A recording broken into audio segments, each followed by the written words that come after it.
I'm Jay, and I'm a level 1 chef. I'm Beth, and I'm a level 2 chef. I'm Barbara from the Institute of Culinary Education, and I've been a professional chef for over 20 years. My recipe is easy, hard to mess up, cost-effective, and feeds a lot of people. Everything you're looking for in a simple recipe. The best time to make my chicken recipe is every day. No matter what's happening, it always looks beautiful and tastes delicious. I love roasting chicken because it lets you have the whole chicken, and it's not nearly as messy as cooking it stovetop.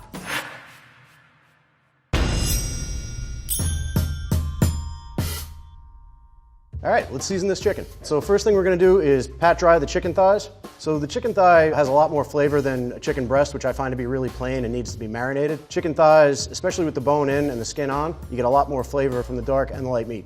In order to make the skin delicious and the breast meat really, really tasty, I like to take some room temperature butter and zest a lemon inside that butter. Try not to get any of the pith. Neat thing about room temperature butter is that everything will mix right in. I like using a whole chicken because you never know who likes the light meat, who likes the dark meat, and it really does, roasting the whole chicken on the bone gives it that much more flavor. What I'm gonna do is simply fold back the wings. If I leave the wings out like this when I roast it in my hot oven, the wingtips will burn. Then, the next thing I'm gonna do is take my fingers and at the end of the breast, go underneath between the skin and the meat and separate them. What we're gonna do today is pick up the chicken thighs and we're gonna put them here in a plastic Ziploc bag. The reason I like to put things in a bag instead of a bowl, I hate doing dishes. This is so much easier.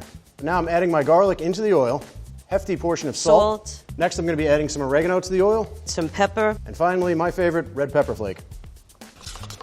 Okay, my butter is ready. Cutting up the lemon so that I can put it inside the chicken cavity. I'm gonna cut this head of garlic right in half. That's gonna go inside the cavity as well. Take a couple of sprigs of thyme, place them underneath the skin. Then I'm going to liberally salt this. And this is all happening 24 hours before I'm going to roast the chicken. Just pour it straight into the bag. Stretch out the skin. Get a little of the legs exposed. The more area you can cover with the butter, the better. Squeeze out some of the air. Fat equals flavor. The chicken fat with butter is wonderful. Generously salt and pepper the bird.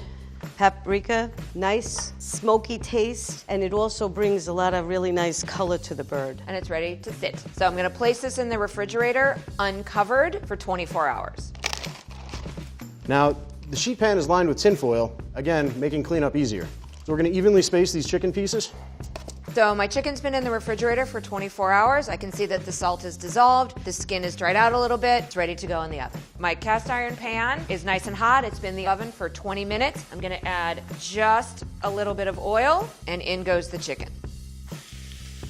Thyme, right in the cavity. Got your garlic. I like to squeeze the lemon in too. Using the cast iron skillet with just a little bit of oil will give us a nice crispy back of the chicken and won't stick, and then when I flip it, it'll get nice color on the breast side as well. So this is all ready to go in my 475 oven for 30 minutes. Okay, now I'm gonna prepare my veggies.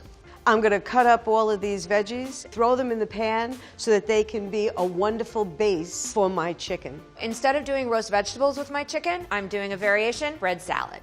First things first, we're gonna peel and slice an onion. I like to use a sweet Vidalia onion because they're not as overpowering as a red onion, and I like the way they caramelize. First thing I have is a loaf of crusty ciabatta. This is going to be torn into larger than bite-sized pieces. It'll absorb the dressing and the juices from the chicken and pick up all of that delicious flavor. Man, life skills are life skills. I'm just putting the onions into the bag. Now onto the carrots and the potatoes. I'm gonna start with my carrots. I wanna peel the carrot first. This is about the size of the piece that I want, and this isn't that thick. The best part about using a store-bought bag of pre-peeled, pre-cut baby carrots is the prep goes like this. Abracadabra. These are gonna go in the pan with the chicken with about 20 minutes left of cooking. Next, I'm gonna toast my pine nuts in a dry saute pan. These are gonna add a little extra crunch and fat to my bread salad. So now let's start on the parsnips. I like to cut them into about 4 5-inch chunks. I try to make everything about the same size. It will all cook the same. All right, these are almost toasted. I'm gonna put these aside until I'm ready to make the bread salad. Next, I'm gonna slice my scallions. I like slicing these on a bias, on an angle, just because it makes it look prettier. Just a little olive oil, and I'm not really looking to cook these. All I wanna do is wilt them just a little bit. Small new potatoes. These are Yukon Gold potatoes. These are just the right size to not have to cut. They roast easily, and they brown up nicely. Flavor is just a little creamier. They taste great when they're roasted. Now I'm gonna mix the salt with the oil, and next, about a teaspoon of oregano. I'm gonna pour the oil into the bag of veggies, toss the bag around like this, and just like the chicken, this is gonna distribute the oil evenly across the vegetables. And once again, the bag means no dishes to clean. Last thing, I'm gonna make a nice simple vinaigrette. I have champagne vinegar, and I have olive oil, and I'm simply gonna whisk this together. This is gonna help moisten the bread salad, and again, give it that nice sharp tanginess. You just dump that out right onto the pan, and the dishes are done. Oil and some salt and pepper.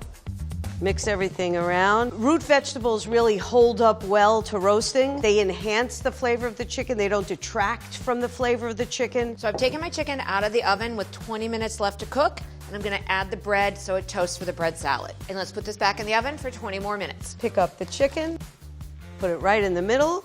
Shake that to distribute them a little evenly. We're gonna put these in the oven at 350 degrees. After 30 minutes, we're gonna flip the pieces of chicken and give the veggies just a little bit of a stir. Off to the oven, 375 degrees for 1 hour. My chicken and the toasted bread are out of the oven. I'm gonna let it rest for 10 minutes to reabsorb some of the juices. First thing I want to do is get the chicken out of the pan onto the board so that it can rest for a while. If you cut it too early, all the juices will be on this board rather than in the meat. Everything is fully cooked. We flipped the chicken about halfway through, and now we're ready to serve. I'm going to put my vegetables onto this platter. Some of them have a few dark edges, which are just delicious. Chicken's rested, ready to be carved. Bread salad's ready to be made. I'm going to take my bread and all those delicious juices from the pan. Make sure those go into the salad. Don't throw any flavor away. It's beautifully browned because of the paprika. Now I'm going to cut it up, put it right on the plate on top of the veggies. I'm gonna put the vegetables out first. Get a nice base for the chicken to lay on. This looks good. Separate the legs and the thighs. Cut those each apart. Put my drumstick down and my thigh right next to it. Now I'm going to remove the wing. Turning skin side up so it doesn't steam and get soft. Then right down the center of the breast. Just run down the breastbone. The breast will come right off. And on either side of the backbone, I'm going to break the breast into a few sections. And I'm leaving it on the bone because that has all the flavor. And now we're gonna plate the chicken. So the skin on this chicken is nice and crispy, like that. I have my toasted bread with all the chicken juices. I'm gonna add in my scallions, my pine nuts. I've got some beautiful peppery baby arugula, which is gonna add another dimension to our salad. And I've got our vinaigrette, touch of salt, touch of pepper. Give this a really good toss so that dressing gets all over the bread. Now the other breast, you can see inside all the stuff is still there. This garlic is delicious. Take this out and spread it onto bread. Now we're ready to plate. Bread salad on the platter. I'm going to place the chicken artfully around and on top of bread salad. I have a little bit of baby watercress that I can just garnish with, and there we go. And here's my roast chicken. And this is my roast chicken and root vegetables.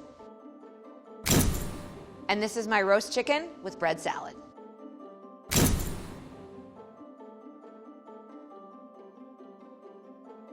All right, roast chicken. Let's give this a try. Really good. Nice crispy skin on the outside, tender on the inside. That's really good. My chicken turned out great. It's crispy on the outside, tender on the inside, and the bread salad is a perfect complement with it. This is a great recipe when you've got a whole lot of things going on and you don't have a whole lot of time to cook, and it's a great recipe if you hate doing dishes. Everybody needs a roasted chicken in their repertoire, and this recipe will come out perfect every single time. There are many different ways to roast your chicken, no matter which way you cut it. Jay roasted chicken thighs, which are comprised of dark meat. Dark meat is higher in fat, slightly lower in protein, and higher in connective tissue compared to white meat. It also has slightly more iron-containing myoglobin, which contributes to its dark coloring. Jay placed his chicken in a bag with oil and seasonings for a short amount of time.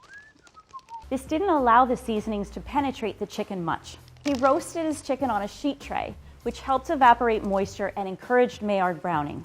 The sheet tray also aided in crisping the skin because it allowed the radiant heat from the oven and convection currents of hot air to contact a larger surface area. And we're ready for the oven. While roasting, excess water is vaporized out, so drying the chicken prevents steaming and promotes that good crispy skin. Definitely have to get that crunchy skin. By loosening the skin and adding seasonings like lemon zest and butter directly to the chicken breast, Beth allowed for a deeper penetration of flavor. The butter also added fat to retain moisture. Fat equals flavor. This is important because white meat from the breast cooks quicker than the dark meat of the legs and thighs, so it helps keep the breast moist as everything else finishes roasting. The chicken fat with butter is wonderful.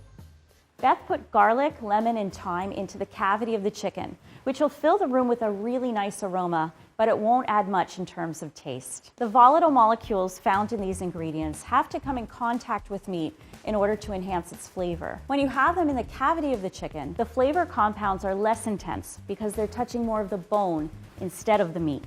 Chicken flavor was also added to Beth's vegetables since she roasted her meat directly on top of them. Put it right in the middle.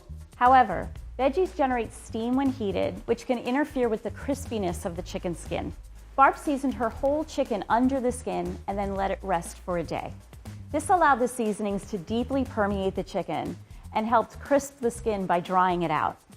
She roasted her chicken in cast iron, which gets extremely hot and maintains that high temperature evenly while in the oven. By roasting her chicken at 475 degrees, Barb encouraged fast Maillard browning, vaporization of water, and a shorter cooking time. Including aromatic vegetables like onions and carrots with your chicken adds color and sweetness, especially when they're roasted.